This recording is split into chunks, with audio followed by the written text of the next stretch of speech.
sejam muito bem-vindos ao canal Como Nossos Pais. Eu sou a Josane Campos, eu sou psicanalista, tenho atuação em várias de infância, várias de família e venho trabalhando faz um aninho pelo canal Como Nossos Pais. E justamente porque a gente vai comemorar o aniversário do canal, vem comemorando o aniversário do canal, essa semana a nossa programação é uma série de lives chamada Quando os Pais se Separam. E aí a gente tem hoje como convidada uma pessoa muito especial, super competente, que é a Daniele Sanches, que vai falar pra gente sobre o tema psicanálise e parentalidade. Então sejam todos muito bem-vindos, muito feliz com a presença de todos aqui. Vou colocar o nome da live e esperar a Dani entrar pra gente começar. A Dani já tá por aqui, ó. Então, a gente começar o nosso bate-papo. O objetivo é que seja um bate-papo muito gostoso e muito produtivo a esse respeito.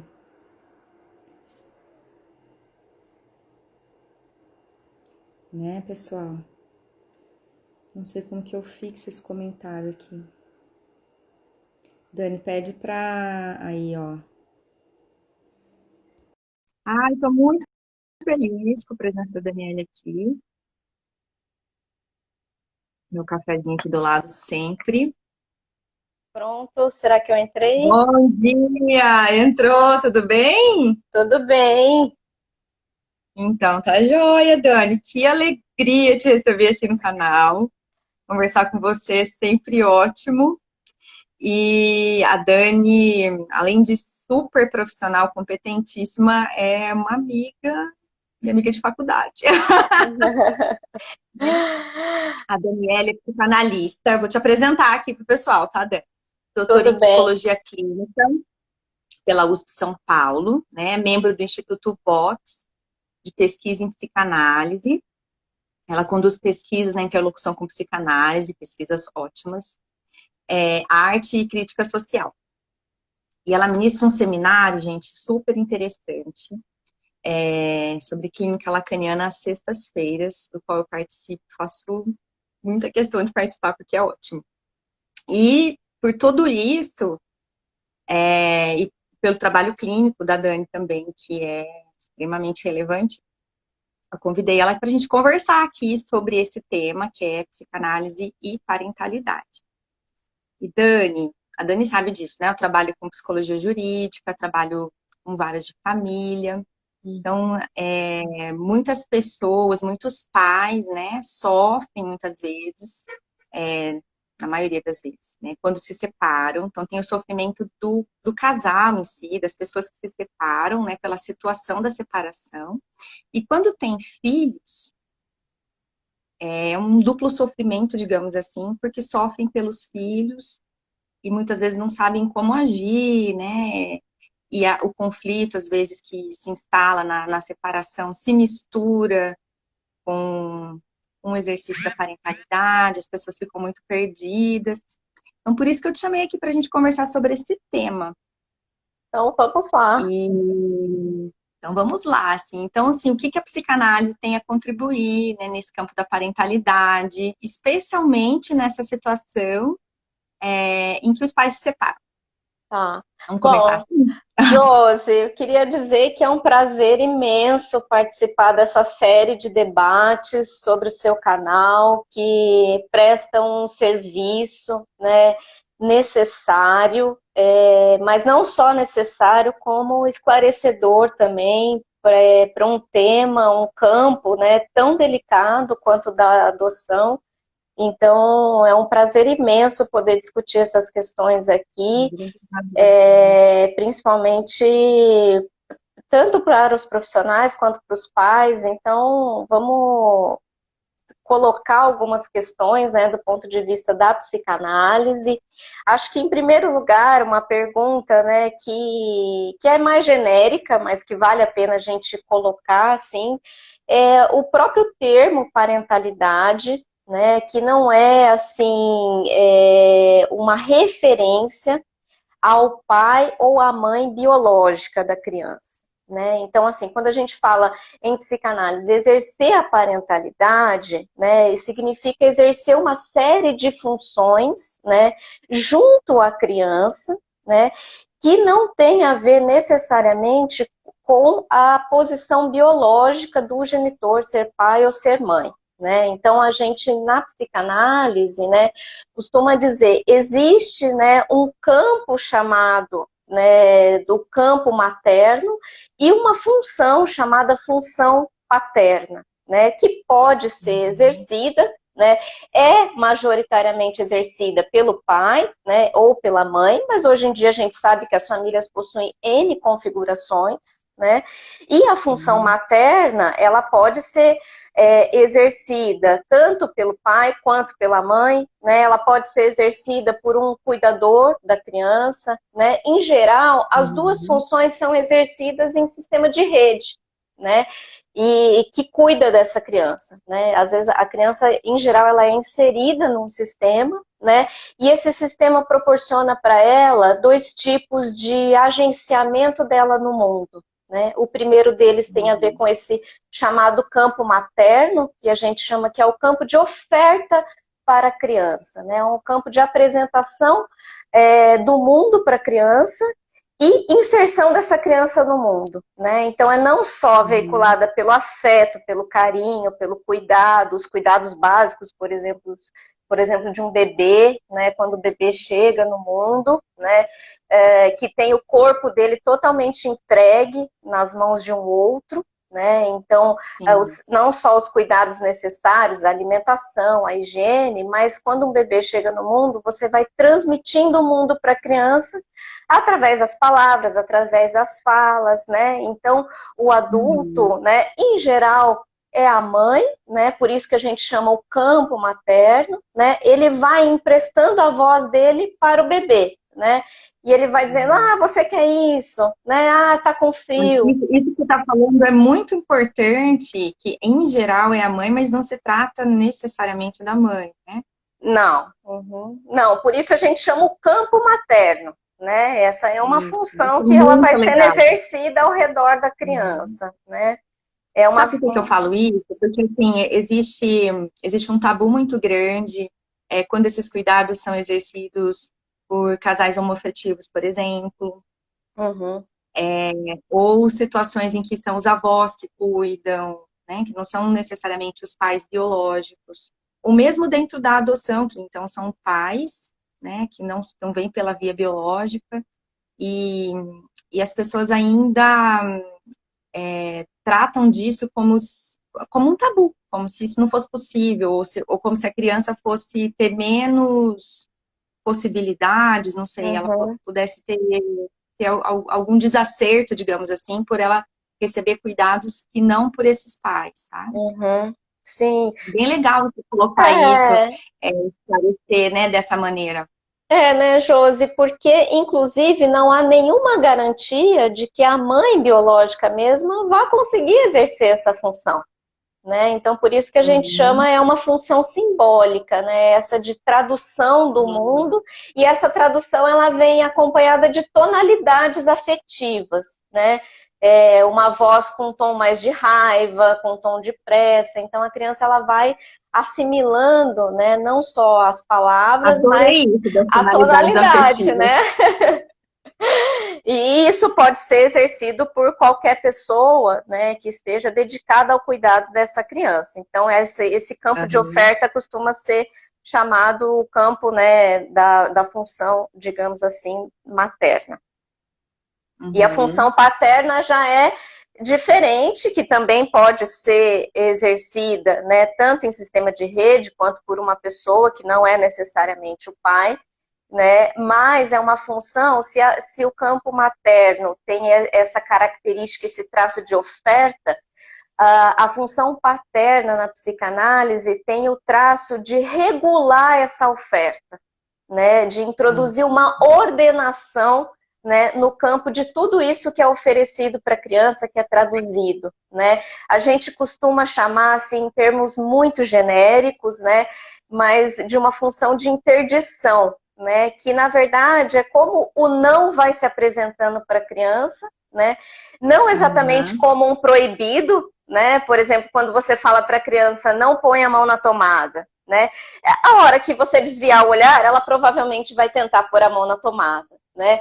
Mas o que acontece é que esse não, ele começa a comparecer como um organizador do campo da criança, né? Ela vai assimilando tudo aquilo que ela vai recebendo, né? E vai ordenando entre aquilo que ela pode, aquilo que ela não pode, né? Aquilo que tem a ver com ela, aquilo que tem a ver com o outro, né? Então a chamada função paterna é uma função um pouco mais, digamos assim, legisladora, né? De tudo aquilo que a criança recebe, do universo simbólico, né? Que ela está inserida.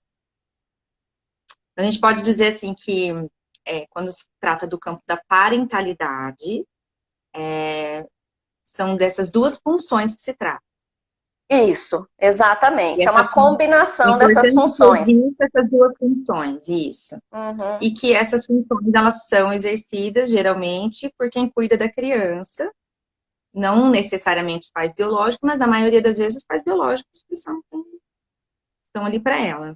Sim, sim. A parentalidade é a conjunção, né, dessas duas funções, que muitas vezes, Josi, a gente sabe, né, que às vezes é exercida, inclusive, por uma só pessoa, né, as duas funções, né, famílias mononucleares, né, que são compostas aí por um único adulto, digamos assim, né, então se trata justamente de funções, inclusive porque uma só pessoa tem condições, né, de exercendo a duplicidade dessa tarefa, né, junto à criança que chega na família, que chega no mundo. Mas esse cuidador único, você acha que fica sobrecarregado por exercer essa dupla função? Como é que você vê isso? Bom, acho que depende muito e até entrando assim, já no campo da separação, né? Quando os pais se separam. Porque às vezes acontece dos pais se separarem e ambos os pais continuarem ou tentarem continuar exercendo o cuidado com as crianças. E às vezes acontecem dos pais se separarem e essa criança ficar afastada por algum motivo de um dos pais. Se você pudesse falar um pouco justamente disso, desse exercício da parentalidade e dessas situações, assim, mais complexas, digamos, na família. Bom, a gente vê, né, Josi, eu acho que você deve ver também, né, no teu consultório, na clínica jurídica que você trabalha, né, que para algumas pessoas é um exercício muito grande cuidar de uma criança, né, sempre exige uma responsabilidade, né? E nessa situação de separação não é diferente. Às vezes, de fato, os cuidados maiores, inclusive logísticos, né, da criança, fica mais sob a responsabilidade de um do que para o outro, que fica mais dedicado à visitação, né? Então, nunca é fácil, né, fazer uma dedicação integral para a criança e principalmente quando ela está sob a responsabilidade de um único adulto. Né? Mas no caso da separação dos pais, acho que são vários fatores que estão em jogo, né? Primeiro, não é que uma separação ela vai ser necessariamente traumática para a criança, né? Porque a gente vê alguns ambientes familiares são tão tensos e possuem tantas brigas, possuem tantas discussões, né, tantos conflitos, né, que ali, né, o casal mesmo estando junto, não garante que a criança esteja num ambiente, né, de bem-estar. Então, às vezes, né, uma separação ela é necessária, né, para que a criança consiga estar num ambiente um pouco menos combativo, né? E para os próprios pais se reorganizarem simbolicamente, né? De uma maneira a viver a vida menos em conflito, né? Então, às vezes, uma separação ela é necessária, né? Não adianta, em nome, né, de uma família manter-se em conjunto, né? Proliferar um mal-estar, né? Para que essa criança não viva uma separação, né? Porque a gente não vai poder proteger a criança, né, de todas as fissuras da vida, né? E a separação dos pais é uma delas, né? Aí quando eles se separam, né, se a criança está sob os cuidados de um, né, precisa não só fazer o acordo, né, e aí eu acho que entra muito do papel da lei, né, talvez você pode dizer um pouco, né, como é que entra a ordenação jurídica, que às vezes é bastante organizadora, né, mas o quanto esse pai ou essa mãe que fica esse período sozinho com a criança, né, consegue se organizar para isso de tal maneira a não transmitir para ela, né, que a presença dela é um peso a mais na rotina dele que já é pesada, né? Então, acho que tem essa questão, né? O quanto um pai deseja mesmo, o quanto uma mãe deseja mesmo, né, passar o tempo com a criança, né? Ou o quanto ela está ali passando esse tempo porque assim foi determinado pela lei, né?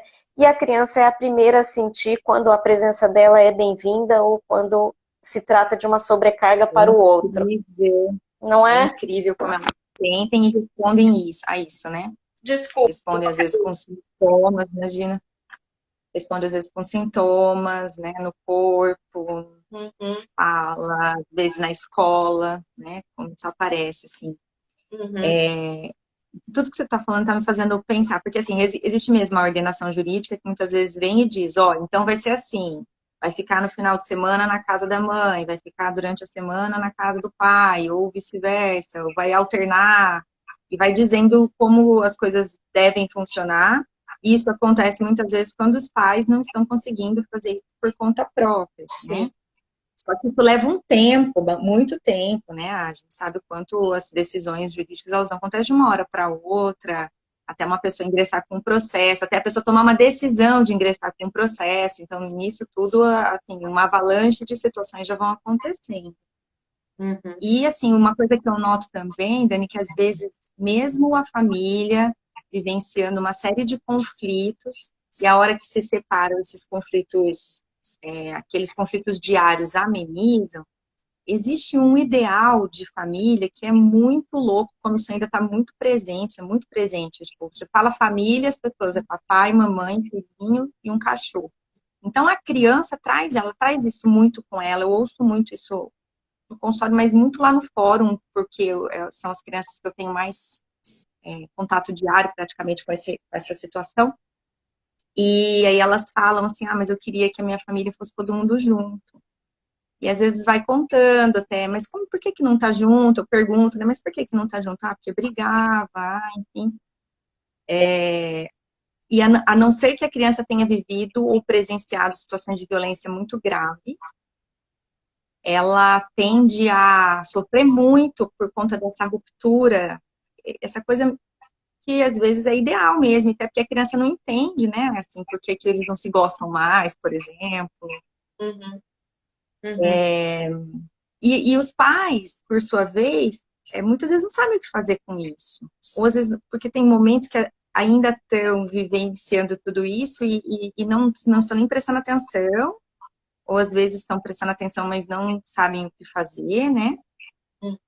Então tem tudo isso. Mas até uma perguntinha que veio aqui é assim, que pontos que eu tenho que cuidar, né? Eu como mãe, como pai, para, sei lá, se tem como garantir, mas uma boa parentalidade, né? Mesmo nessas situações aí de divórcio. O que é exercer uma boa parentalidade, digamos assim? Bom, são acho que dois contextos diferentes, Jo, né? Esse primeiro tem a ver com o manejo dos fatos, né? Que é o ideal da criança, né? Que é um pouco diferente, né? Quando essa criança é adotada um pouco mais tardiamente, né? Acredito que ela já vai para a família com uma expectativa de um ideal de conjunção de família, né? Mas mesmo quando não é adoção, Dani, mesmo quando não é adoção, às vezes é a situação da separação mesmo, em da si. própria Muitos separação, desses pais separados, isso é.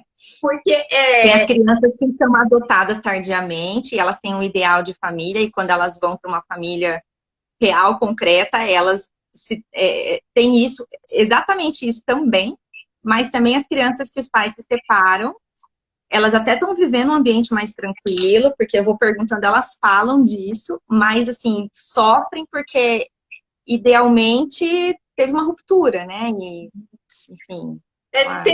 Teve uma ruptura, né? Mas o que é essa ruptura para a criança? Então, a criança, ela em geral, quando ela sofre um mal-estar, né? Ela fabrica, né? Palavras para tentar descrever aquilo que ela está sentindo, né? Em geral, né? Ela vai forjando um pouco do sentido, né? Então, é muito comum a criança falar: eu quero que os pais voltem a serem casados, né? Eu quero ter a minha família de volta. Eu gostava quando o pai morava em casa, né? Eu preferia morar na outra casa. Então, ela vai recorrendo a tudo aquilo que era a configuração do passado para tentar expressar o mal-estar dela do presente, né? Mas nem sempre aquilo que a criança fala, né, tem a ver com uma fidedignidade em relação ao que ela sente, porque essa ruptura que você acabou de falar, ela é uma ruptura em diversos níveis, né? Às vezes, a principal coisa que se rompe numa separação é a posição que o pai ocupava junto dela, a posição que a mãe ocupava junto dela e, principalmente, a posição que um tinha no discurso do outro, né? Então, por exemplo, é muito comum numa separação os pais começarem a fazer discursos, né, desqualificando, né, o ex-marido ou a ex-mulher, né? Então, o que se rompe para a criança? Rompe aquela mãe que ela conhecia ou aquele pai que ele conhecia, né, junto ao discurso do cônjuge, né? Então, como antes era um pai amado e agora é um pai que tem tantas desqualificações, né? Como antes a minha mãe, né, era isso e agora ela, né, está sendo acusada de todas essas coisas. Então, se rompe, né, para a criança, né, níveis diferentes numa separação. Né? E ela quer restaurar tudo isso. Não é que ela quer restaurar só a família, né? Ela quer restaurar todos os lugares simbólicos que começaram a esfarelar. E o recurso que ela tem é: eu preferia antes. Né? E aí, por isso que às vezes é muito importante que preferia antes, então não é só todo mundo junto, mas é aquela coisa assim de... A minha mãe não falava mal do meu pai antes, o meu pai não falava mal da minha mãe antes, esse antes que ela também está se referindo, né? Sim, porque esse antes tem a ver, né, com o lugar dela diante de tudo isso, né? Às vezes, é claro que às vezes existia, né, um clima de combate, mas não dessa maneira, né, como se apresenta tudo mais desvelado para a criança mediante uma separação, um divórcio, né? Porque o que eu noto é isso mesmo, assim, quando na família, quando todo mundo estava junto, existia alguma situação mais grave de violência, que a criança presenciava, ela até consegue entender essa separação como uma forma de alívio até, né, de livramento de tudo isso. Mas, na maioria das vezes, as crianças não presenciavam situações assim, mais graves, elas talvez nem tinham notícias de que esses pais não iam muito bem, né, enquanto casal. E aí, então, para elas, a separação traz tudo isso, né, que a gente está falando. Sim. E aí, às vezes, começa, o seu pai não chega no horário certo, a sua mãe não cuida de você direito, olha a cor da sua roupa. Não trouxe o material, não trouxe o brinquedo, né? E aí fica esse jogo de acusações. De acusações, de reclamações, enfim, que a criança vai, né, vai presenciando e vai vivendo, né? E que não é simples, né? Não é simples. Sim, ela vai assimilando tudo isso como se ela tivesse responsabilidade nesse conflito, né, Jo? Ela vai assimilando tudo isso como se ela fosse uma parte que contribui para essa luta, né? E aí a criança vai entrando em conflitos de lealdade, né? Às vezes silencia de um lado para que a mãe não fique brava, né, com algo que o pai fez, ou vice-versa, né? Ela vai tentando uma elasticidade psíquica né, para tentar aplacar esse jogo de acusações, né? Aí que a criança começa a sofrer muito numa separação. Aham. Alguém do perfil que Mito do Amor Materno coloca aqui, a Françoise Doutor fala bastante sobre a importância de transmitir para a criança, né, de forma clara, o contexto da separação. Fala que tem um livro que trata especialmente do tema. Acho que você está se referindo ao livro Quando os Pais Se Separam, que a gente inclusive sorteou no canal agora na semana passada. Uhum. Mas assim, aí vou voltar à pergunta então. Dentro de tudo isso que a gente está falando, esse contexto aí, de tudo isso que a criança às vezes gostaria que retornasse, e o conflito de lealdade que muitas vezes vai surgindo porque a criança percebe que os pais se odeiam, digamos assim, ou naquele momento não estou conseguindo fazer de outra forma. Como é que esses pais podem fazer? O que esses pais podem... Em que ponto eles podem se atentar assim, para poder ajudar a criança nesse sentido, né? E até para eles gostam do exercício das suas funções parentais. Assim, são duas faces, Josi, né? Tem a face do próprio bem-estar dos pais, né? E a face do bem-estar das crianças, né? Para as crianças, né? O que vale a pena é sempre tentar transmitir, né, a verdade, né? Não precisa ser uma verdade totalmente desvelada, totalmente nua e crua, né? Mas é muito importante que o pai ou a mãe não forge uma ilusão daquilo que não existe. Né? Esse é o primeiro passo. Inclusive, isso participa do sofrimento daquelas crianças que não tinham a menor ideia de que os pais não estavam bem enquanto casal. Né? Porque provavelmente eles fizeram um velamento muito forte do mal-estar que permanecia entre eles, né? Então, não ser um bom pai, ser uma boa mãe, né? O exercício da parentalidade, eu até tiraria esses qualificadores de bom e de ruim e colocaria o saudável, né? O exercício saudável disso. Né? Em primeiro lugar, né, que não seja transmitido para a criança, né, um discurso, né, ou uma série de elogios, ou uma série de caricaturas, né, que não são compatíveis com a realidade.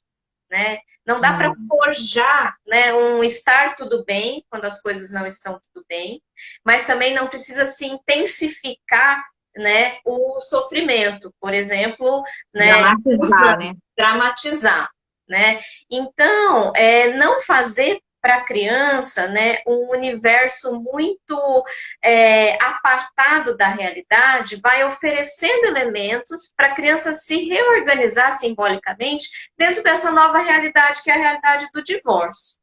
Né? Então, eu diria que o exercício saudável da parentalidade inclui a posição do pai, inclui a posição da mãe, enquanto verdade nisso tudo. Né? Então, não é porque vai estar com o filho que vai forjar uma realidade que não existe, né? Que vai tentar oferecer, às vezes os pais ou as mães, elas querem recompor uma casa inteira muito rápido, né? E acabam nos poucos momentos que estão com a criança ficando muito nervosos, né? Então, transmitir, né, a posição de acordo com aquilo que está sendo vivido, né? Sem intensificar a dinâmica de sofrimento, né? E sem forjar uma felicidade que não existe. Né? Então, o termo nesse... Tem isso, as pessoas tentam compensar, né? Então, me separei, não estou mais junto, e então eu vou dar muitos brinquedos, ou eu vou... Muito essa coisa de dar o brinquedo, percebo muito, assim, como uma tentativa, ou assim, tudo que a criança pede, passa a oferecer, principalmente quando é final de semana, assim, os pais que recebem a criança no final de semana, que às vezes a gente fala os pais de final de semana, porque fica nessa de querer compensar, né, uma ausência, enfim, e aí a criança, aí não tem limite também, não tem limite nenhum, é aquilo que você estava falando da função paterna, de ser um ordenador, desordena.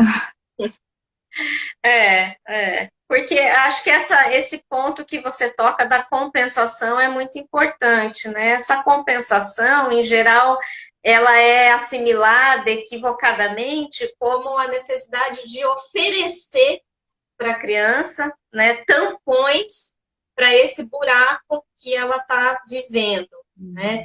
E essa oferta, ela é legítima. É claro que um pai que ama, uma mãe que ama, né, quer fazer um acolchoado nesse momento de sofrimento para a criança, né? Então é legítimo querer oferecer. Mas esse oferecer, ele não tem nada a ver com as ofertas do mercado, das prateleiras do mercado. Né, oferecer um brinquedo, oferecer uma roupa, não tem a ver com isso, né? Tem a ver com oferecer condições para essa criança estar com o pai ou estar com a mãe, que ela e o adulto possa desfrutar. Né? Então não adianta nada, né, o pai ir lá fazer uma dívida para poder levar a criança ou num parque, né, ou fazer uma viagem, se ele próprio, né, vai estar mergulhado num sofrimento de como ele vai conseguir pagar isso, né, porque a criança vai ser a primeira a perceber que ele não está desfrutando tanto quanto ela. Né? Então, essa oferta, né, ela tem que ter essa visada. Né? Como é possível que a gente possa desfrutar, né, dessa condição de mãe e filha, pai e filho? Né? Tem a ver com uma oferta de bem-estar, né? De um cuidado também. O pessoal da Elo Consultoria colocou assim: esse limite da verdade é preciso ser elaborado por ambos os pais. O que a gente percebe é a dificuldade dos pais conduzirem por uma quebra de hierarquia nas relações familiares com a separação. Isso faz muito sentido, porque... E é por isso até que eu quis trazer esse tema aqui para a gente conversar, dentro do âmbito da separação, né? Porque, às vezes, muito... Eu vou tentar colocar em palavras isso aqui, mas assim, quando os pais se separam, existe toda uma reordenação da vida de todo mundo, né, que precisa acontecer. E na rotina, às vezes no dia a dia, a quantidade de tempo que a criança passa com um ou com o outro, às vezes amplia, às vezes é reduzida, né, até que uma ordenação possa ser feita. Mas muitas vezes a criança passa muito tempo, muitos dias sem ver um dos pais. Às vezes isso implica numa diferença, né, do que era antes, assim, né? Não só do tempo, quero dizer que não é só do tempo, mas da convivência, da percepção do afeto, até mesmo de estabelecimento de alguns limites, sabe? E que às vezes acontece pelo esse distanciamento e às vezes acontece por conta dos próprios pais não saberem o que fazer, assim, não conseguirem se organizar mesmo, né? Ou não permitirem, tem isso também, não permitirem que o outro, seja mãe ou seja pai, cercearem de alguma forma, né? Sim. E aí acho que tem a ver com o que ela estava falando, assim, eu que sou a mãe, eu que mando aqui, ou eu que sou o pai, então eu que vou dizer como é que tem que ser.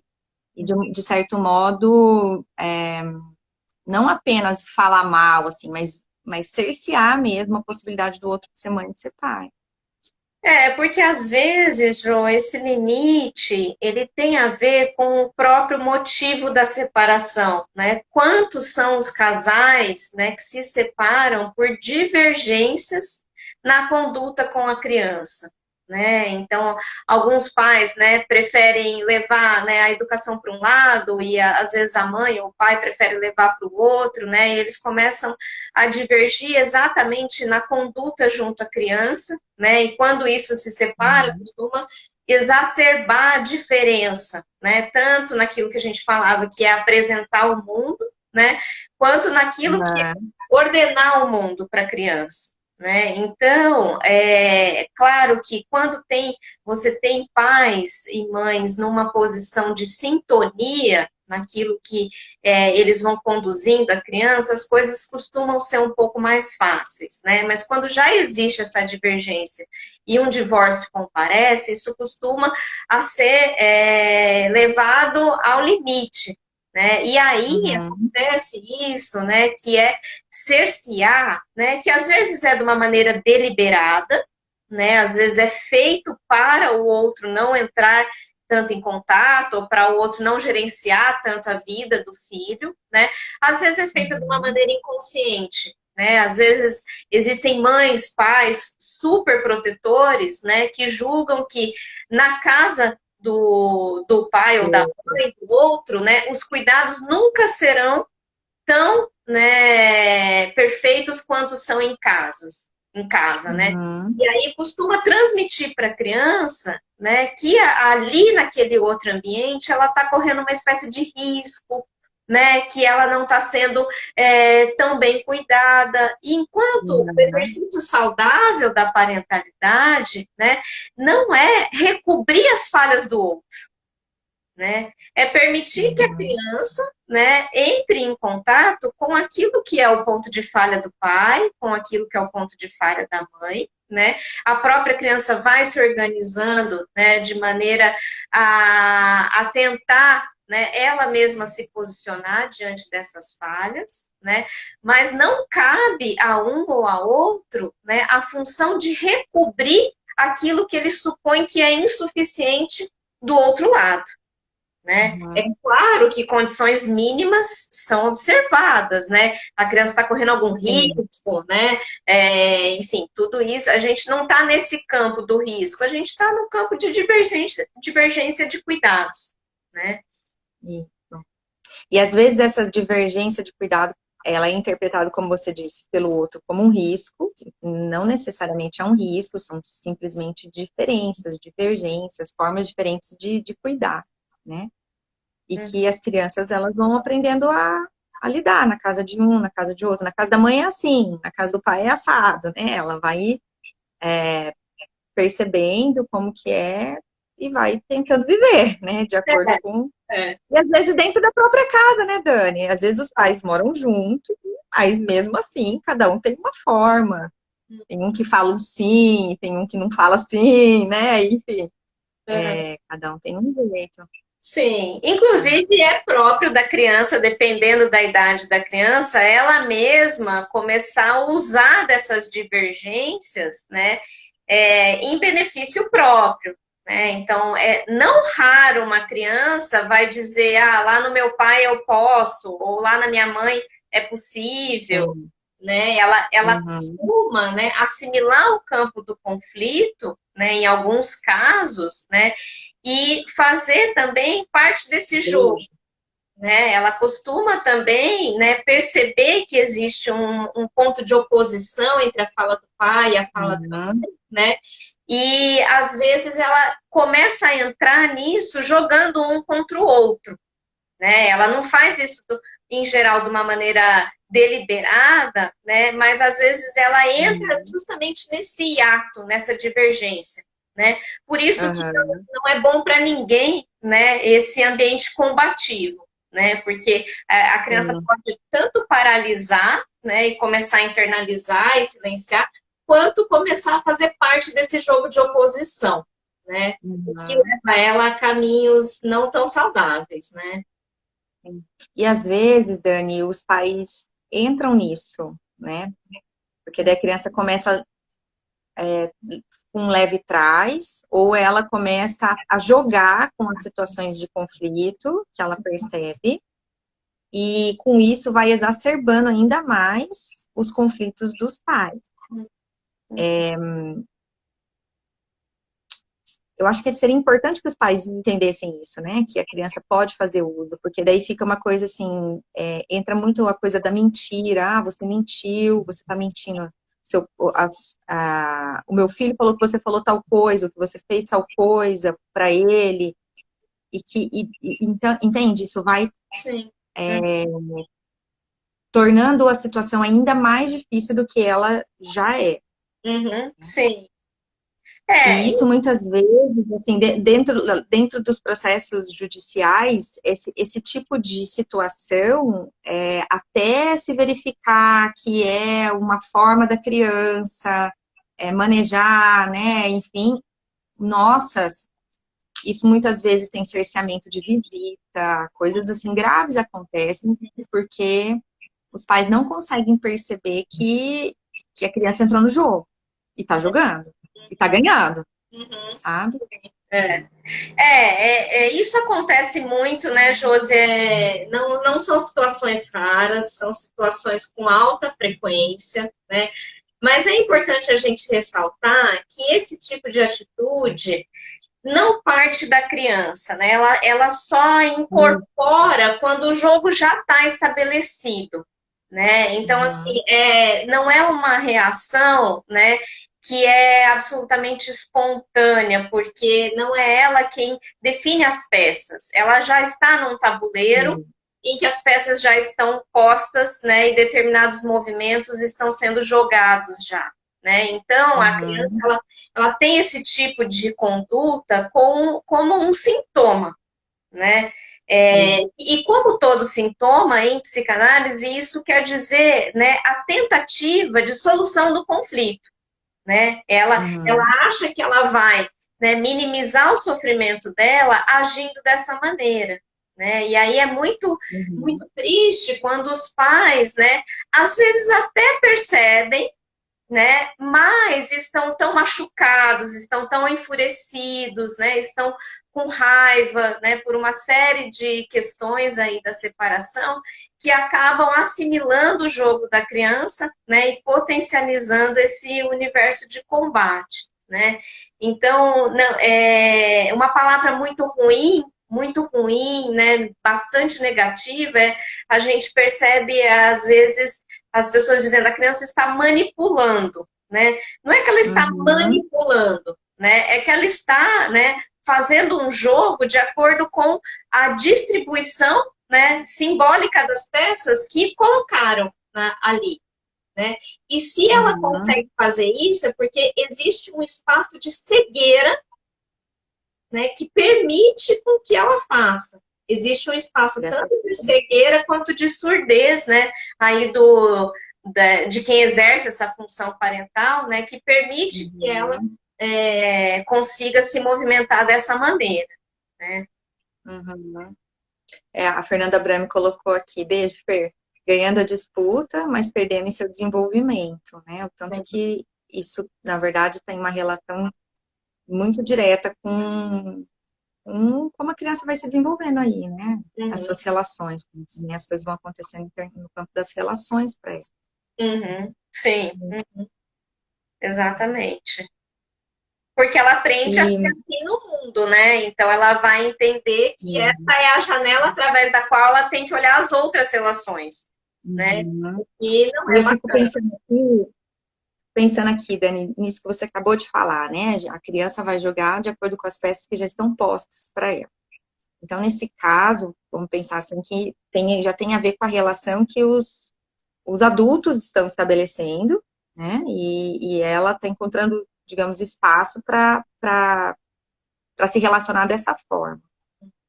E a pergunta que foi feita aqui era justamente essa: como é que os pais podem cuidar, né? Como é que eu, enquanto pai, enquanto mãe, posso cuidar para evitar ou para minimizar ou diminuir o sofrimento do meu filho? Mas os próprios pais estão vivendo e se relacionando dessa forma, talvez eles também precisem de cuidado. Sim, uhum, sim. Às vezes o sofrimento, né, no qual eles se submergiram é tão grande, né, que impede um pouco essa visada, né, do ponto de vista da Uhum, criança, né. Às vezes esse divórcio ele é acompanhado de anos de mágoas, né, de anos de sofrimento, né. Então ele é o fim de um uhum, ciclo, né, que às vezes tanto o pai quanto a mãe, né, sente um ressentimento muito grande, né, por ter vivido todos aqueles anos, né, e isso acaba obscurecendo um pouco, né, o olhar na posição da criança ali, né.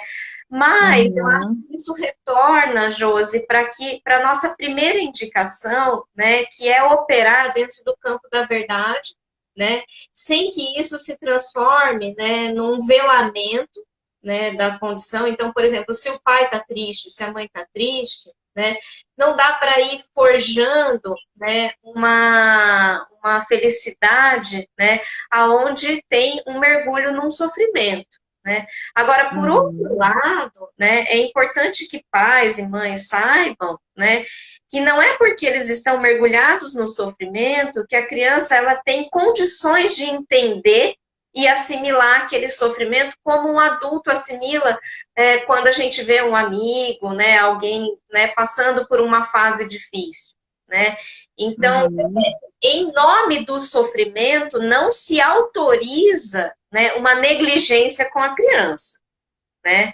Também Sim. é preciso, né, que é claro que a verdade precisa ser transmitida, mas não é porque, né, o adulto está sofrendo, né, que a criança precisa estar o tempo todo em contato com esse sofrimento, porque para ela é muito desorganizador, né, ver o pai deprimindo, ver a mãe deprimindo, porque ela sabe que o universo simbólico dela depende desse que está desfalecendo ali na frente dela.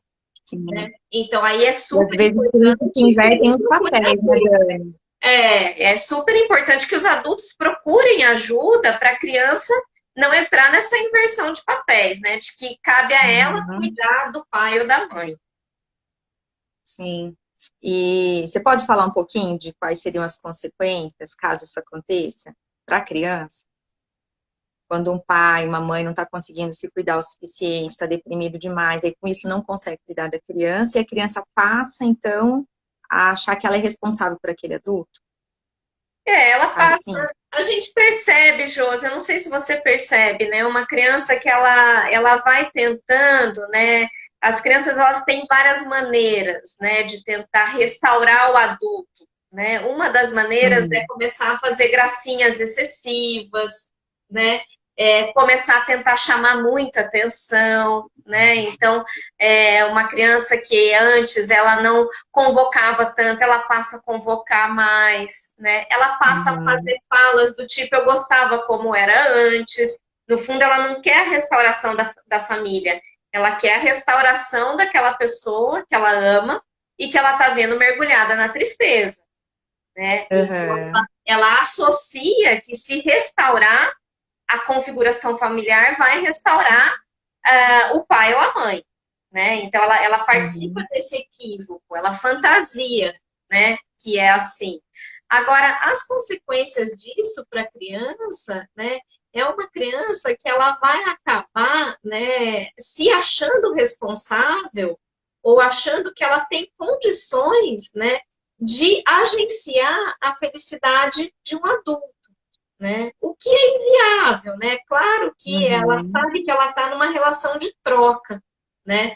Mas quando ela acha que ela tem a responsabilidade, né, por tornar o pai mais feliz, por fazer a mãe parar de chorar, né? Ela acaba então entrando numa contingência de todo o universo dela, né? Ela acaba retirando o investimento da escola, ela acaba retirando o investimento dos amigos, do aprendizado, né? Para conseguir colocar energia, né? Para colocar aquele outro de pé, digamos assim, né? Então ela Muita responsabilidade, né? muita responsabilidade. Mas, Josi, quantas vezes a gente já não escutou clinicamente a criança, por exemplo, numa situação de Natal, né, em que a família faz toda aquela festa, Papai Noel, e ela sabe que tudo aquilo é de mentira, né, mas ela tem que segurar aquela cena porque ela sabe que está tudo sendo feito para ela, né? Então a criança ela percebe quando ela tem que segurar uma cena.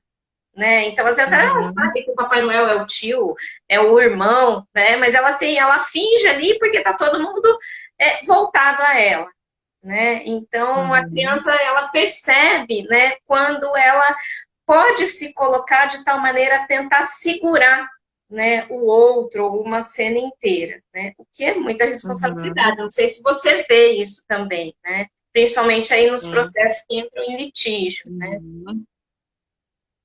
As crianças chegam num ponto que elas fingem, mas não é um fingimento maldoso, não é disso que se trata, mas elas realmente elas vão. Parece como se fosse uma cena mesmo, que elas estão ali vivendo, mas que elas sabem que não é bem aquilo, mas ela fica ali porque é melhor não mexer com isso. E a Marina Salles está falando aqui, ela acaba se colocando num lugar de objeto, digamos assim, para poder tamponar aquela tristeza do outro. Né? Então ela fica meio como uma marionetezinha ali. Isso que você falou das gracinhas é bem comum, né? Como a criança vai fazendo um monte de gracinha e ela vai. Isso é bem comum. vejo bastante. A leitura da Marina tá certa, né? Mas o que é se colocar no lugar de objeto?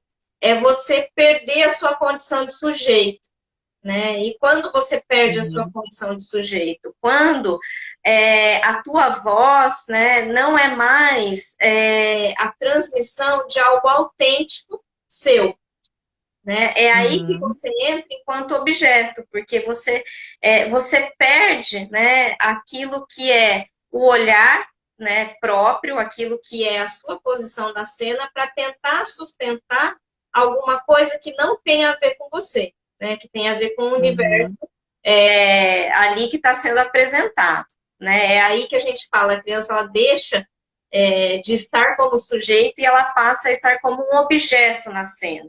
Né? E não é porque, às vezes até é uma criança birrenta, às vezes até é uma criança que recusa bastante as coisas, mas isso não quer dizer que ela não esteja como objeto na cena. Né? Às vezes é a maneira dela de permanecer sustentando uma cena, né? Exacerbando as birras, por exemplo. Sim. Ô, Dani, e assim, que mais que a gente podia pensar juntos aqui com relação à parentalidade mesmo, até como uma forma de tentar ajudar os pais a abrirem, a pensarem nesse respeito, nesse campo da separação, né? Porque o que eu percebo que mistura muito é assim, os pais, o marido e a mulher, né, enfim, se separaram, o casal se separou, ou às vezes nunca nem esteve junto, né? Tem um filho, mas nunca nem estiveram juntos. Sim. Mas, de qualquer modo, houve uma ruptura, houve uma separação, né? Enfim. E, às vezes, se mistura isso, né? Com que a gente chamaria de conjugalidade, digamos assim, com o exercício das funções parentais. E a gente vê o sofrimento nas crianças, mas os pais também, às vezes, ficam muito perdidos, né? Nem Sim. sempre, na maioria das vezes, a gente nota que, assim, vão fazendo as coisas do jeito que dá, não conseguem, não sabem o que pensar a esse respeito, assim, né? Como cuidar, por onde começar. Uhum. Em geral, Jo, a gente está falando de um universo envolvido em muito amor, né? E quando, né, a gente tem essas situações de erro, né, de que a gente coloca assim, né, algumas sugestões que pode soar como críticas, né?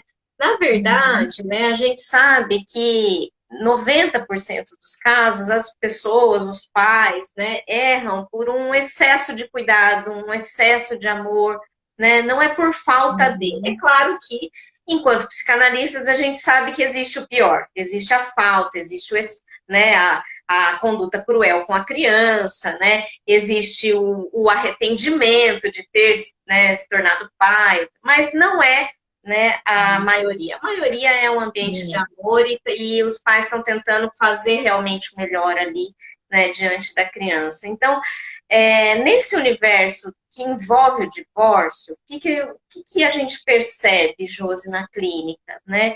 Que às vezes, né, o cuidado dirigido à criança, ele entra num campo de excesso, né, que faz com que o pai ou a mãe, querendo restaurar ou querendo impedir que essa criança seja traumatizada, ele começa a tentar achar mecanismos, né, de oferta para a criança, sendo que ele deixa de se contar na vida. Né? Então, assim, bom, agora eu tenho que me dedicar integralmente a ele, né? Eu tenho que fazer tudo por ele, né? Porque do outro lado não vai ser feito, né? Ou porque eu não gostaria que ele estivesse passando por isso. Então, eu diria que esse é um primeiro risco, né? Do pai ou da mãe, né? Agir somente em nome do bem-estar da criança, né? E sacrificar a si próprio, né, de tal maneira que ele não percebe, né, que ele está ultrapassando todos os limites, tanto o limite do cansaço do corpo, quanto o limite financeiro, né? Só que esse sacrifício, né, a gente não pode se enganar que a criança ela vai entender isso como uma espécie de dívida que algum dia ela vai ter que retornar. né? Então, vai sair Fica caro. pesado para a criança. Vai sair muito caro, tanto para o pai quanto para os pais, né, quanto para a criança. Então, acho que esse é um primeiro risco, digamos assim. Então, aquela coisa que se escuta, nossa, mas eu fiz tudo por você, né? sim, né? E daí você tem pais frustrados de um lado, né? E você tem crianças culposas, né? E sempre em dívida do outro, né? Porque nunca vai estar à altura do tamanho sacrifício, né? E aí, como é que ela vai desfrutar da vida se ao mesmo tempo ela tem que devolver essa cota de sacrifício feita, né? Então, esse é um risco, né? E aí é preciso que os pais busquem essa ajuda, né? Para entender que tem os cuidados necessários, tem o amor, tem o afeto que é necessário de ser dirigido à criança nesse momento, né? Mas também ele precisa começar a fazer a conta de como é que ele vai se posicionar na vida, né? Qual outros vínculos, né, de interesse que ele tem com a vida, se vai se restaurar no trabalho, né? É preciso que ele esteja conectado também em algum outro ponto, né, que não só a criança, né? E aí a gente tem o outro lado também, né? Que são aqueles que a gente está indo de dois opostos, né? Que são os riscos mais comuns que a gente vê, que são os pais que mergulham numa depressão, né? Mergulham num sofrimento, se atrapalham muito financeiramente, né? E aí começam a transmitir para a criança que ela acabou perdendo o lugar de existência junto a ele, né? Não é que ela perdeu a família, né? É que a criança vai entendendo que o pai ou a mãe perdeu a alegria de estar com ela, né? E aí, sim, a criança ela tem que fazer um luto dobrado, né? Ela faz o luto tanto da família, né? Quanto vai fazendo o luto de toda aquela alegria que ela via no pai, daquilo que ela via na mãe. Né? Então, acho que são os dois extremos que, se há um cuidado a tomar, né, é verificar se está indo muito pelo lado do sacrifício ou pelo lado desse enlutamento, né, que a criança vai sentir. E aí, pelo que você está, né, trazendo para a gente, por um lado, são os pais não encobrirem, né, a situação tal qual ela é, mas não deixar também a criança tão exposta a essas dores, porque é importante que ela entenda que tá difícil, né, que estão passando mesmo por essa situação, mas que ela está sendo cuidada. Isso. Se ela conseguir sentir isso, ela pode ficar bem, né, ela pode também ter, assim, vai tendo um espaço na vida para ir reorganizando tudo isso. O problema é quando, ou isso a criança é retirada, digamos, da verdade, do que está se passando, e aí ela fica silenciada, ou então, quando a criança vai ficando descuidada, né? Ela não consegue mais, ela está fisicamente ali com o pai e com a mãe, mas ao mesmo tempo ela não se sente participando, né? Sim, ela aí. Eu vejo, às vezes acontece. Desculpa, pode falar. É que nesses casos a criança percebe que tanto a mãe ou o pai só tem olhar para o próprio sofrimento, né? Então, por mais que ela esteja recebendo ali a alimentação, a higiene, né? Ela percebe que ela não está sendo vista, né? Então, esse é o outro extremo da situação. E aí os pais precisariam estar atentos, então, para poderem exercer lá a sua parentalidade, não como uma boa ou uma má parentalidade, mas uma parentalidade saudável. Né? Que mesmo estando numa outra condição, agora numa condição de separados conjugalmente, mas ainda sendo pai, sendo mãe daquela criança. Sim. E sabe uma coisa que acontece? Não sei nem se vai dar tempo da gente... Dani, não sei, acho que não vai dar tempo de falar, falta 1 minuto para acabar. Então, acho que vai ter que deixar para um outro momento. Mas queria falar um pouco do divórcio, dos processos, enfim, mas acho que não vai dar tempo. Eu quero, assim, te agradecer imensamente por esse papo, por essa conversa, por ter trazido aqui tanto conhecimento e pela troca mesmo, né, em relação a esse tema. Deixar um espacinho para você falar também um pouquinho do seu trabalho. Eu que agradeço, Josi, é um prazer, espero que a nossa conversa tenha contribuído, né? E deixar registrado que ninguém precisa passar por tudo isso sozinho, né? Por isso que existem os psicólogos, os psicanalistas, e se está percebendo que não está dando, busque uma ajuda profissional. Dani, tá acabando, falta 20 segundos. Um beijo, muito, muito, muito obrigada. Adorei nosso papo. Tchau, E tenhamos tchau. mais, hein? Por favor. Prazer. Tchau. Tchau, gente. Obrigada.